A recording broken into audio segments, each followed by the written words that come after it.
Yeah. All right, are we? Let's go. Live. All right. Feel like this game deserves a little live recap since somehow we pulled off a miracle despite stabbing ourselves in our own backs like 8 times throughout this game. And we still pulled it off. That can be the good takeaway from the game, no? Yeah, I think Brian Kelly needs to give his game check to the referees right off the bat. And, boy, those Gamecocks, they were hard all the way up to about 47 minutes in. Then they got soft real quick, didn't they? They were really giving it to us, for a minute there. The solid defense, by the way, giving up 2 75-yard runs, too. I know, but they held when it mattered. Yeah, I think second half was a lot better outside of that one run, for sure. But it's kind of the story of LSU, right? Like, man, they're starting to look good.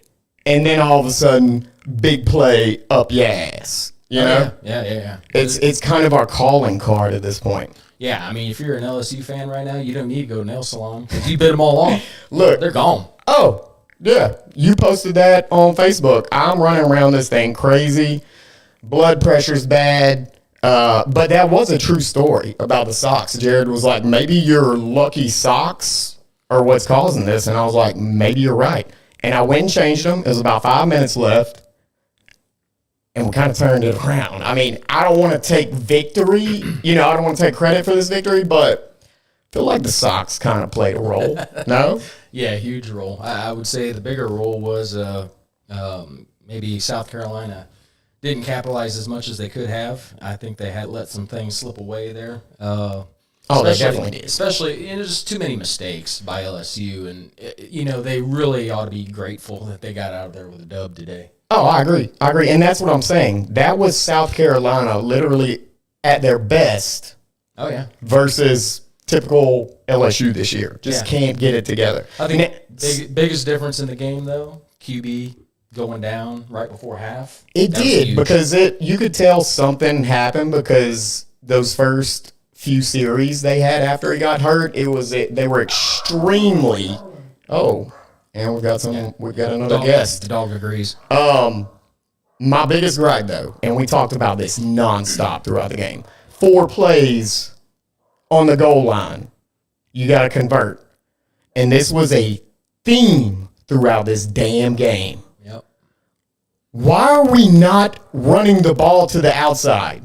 Durham, we're breaking runs off, getting it to the outside. We've got all this speed, athleticism, and yet they continue to try and run the ball up the damn middle. It was driving us insane. Yeah. I think when the defense is pinched in like that, they got to have a way to audible out of that and get it to the outside, pitch it to the outside, run off tackle. I mean, forget the audible. Why is Joe Sloan continuously calling this, knowing that we're getting slammed on the interior of the line? It's infuriating. Yeah. He, I don't know. Does he work for South Carolina? I don't know. I'm starting to question who he works for after that second half against South Carolina or Southern Cal, and then this game, some of the calls but Nuss didn't look great either. No. I don't think. Look, he missed a lot of wide open throws. He locked on. You can't throw that interception in the red zone. Don't know what there were several miscommunications between him and receivers we pointed out. Yeah. And then you've got I'm not going to look for the snap, and it's just at a crucial time. Yeah. Crucial times we make these mistakes. Yep, absolutely.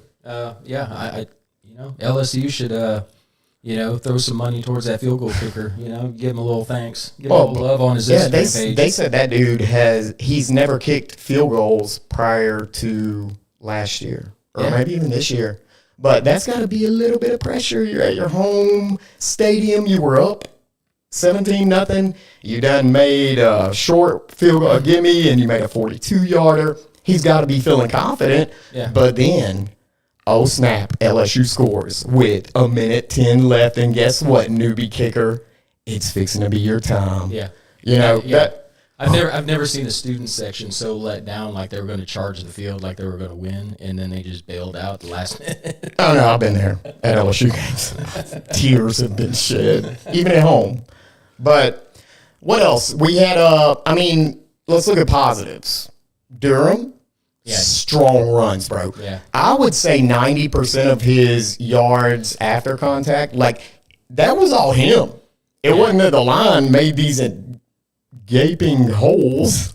Are we talking about football? Yes. Oh, okay, all right. Durham, what do you average, like 10 yards a carry or something like that? Eight yards a carry? No, it was 12. Going into the last couple series because they put that stat up. But let's see, he had 11 carries, 98 yards. That's a 9 yards a carry on average, 2 tutties.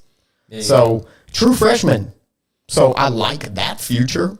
Yeah. The Lacey catch was huge, too. The Lacey catch was huge because he was pretty much kind of kept in check majority of the game. Yeah. Anderson came through clutch. I think he had 5 catches, but the important thing is the majority of those were on huge third downs. Yeah. And he got the conversion there. But Nuss just doesn't look good to me, man. I'm still confused by the defense in that they want to keep using Perkins in the middle. Where, if you watch like the Cowboys or even Penn State when Micah Parsons, they always had him on the edge, and I feel like that would be his best role. Yeah. Coming off the edge. And they put him there a couple times, and he got good pressures. He got the fumble recovery. But most of his pressures, even if you go back and watch the replays when they're showing him on the fumble, he's coming right up the gut. He's not trying to come from the outside and try to pinch him out. That goes with my biggest gripe against this offensive and even defensive coordinator right now. The same thing with Perkins. We have success rushing him off the edge because he was supposed to move to Sam backer, I think, this game. And I saw him there a couple times, but you're right. Other times it's like they trap him into just, he's just a freestyler, man. You gotta put him on the edge and let him go. And they did a couple times and it worked. Why we changed that, I don't know. Same thing with Durham. Yeah. Durham pops off a 26-yard run. Start feeding that man. What do? Let's bring back Caleb Williams for an why? Even on that, Durham was the reason we drove it down on that on the second to last touchdown, and they bring Williams in for the goal line carry. Yeah. It worked out, thank God. But just give the hot hand the ball. What is this running back rotation? You've got one man producing right now. And I love Jackson. I love our other running backs, but if he's hot, let him cook, baby. Yeah. Absolutely. So I don't know.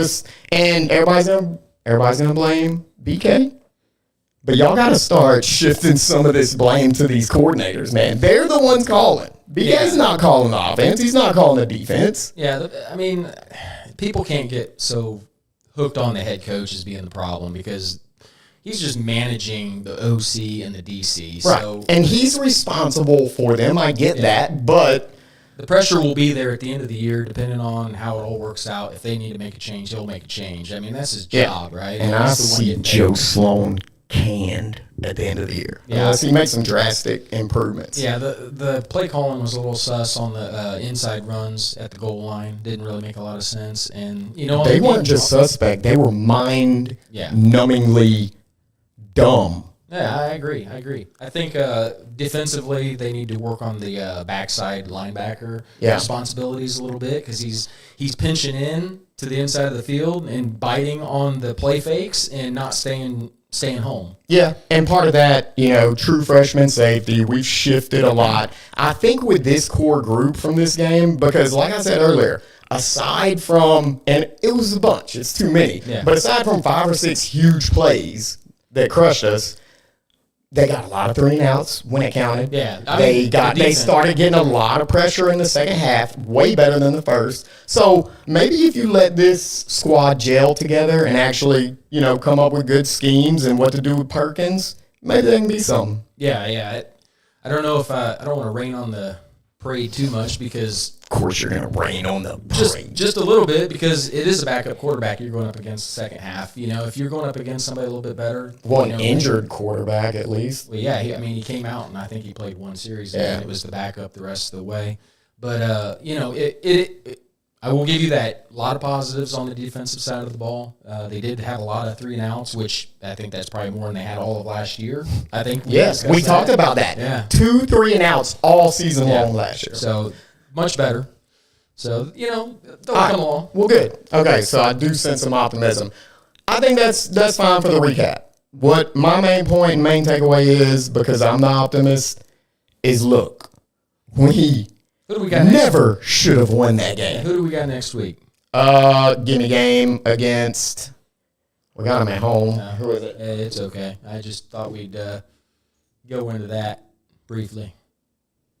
When it's game, set, and match, and she wins all of that cash, things are going my way. Thanks, Facebook. Yeah, it's a gimme game at home. Should crush it. But then again, we were supposed to against Nichols. So, anyway, we just wanted to give our thoughts on the game, and hope y'all enjoyed it. Peace. Let's go drink a beer. Or two. Or 27.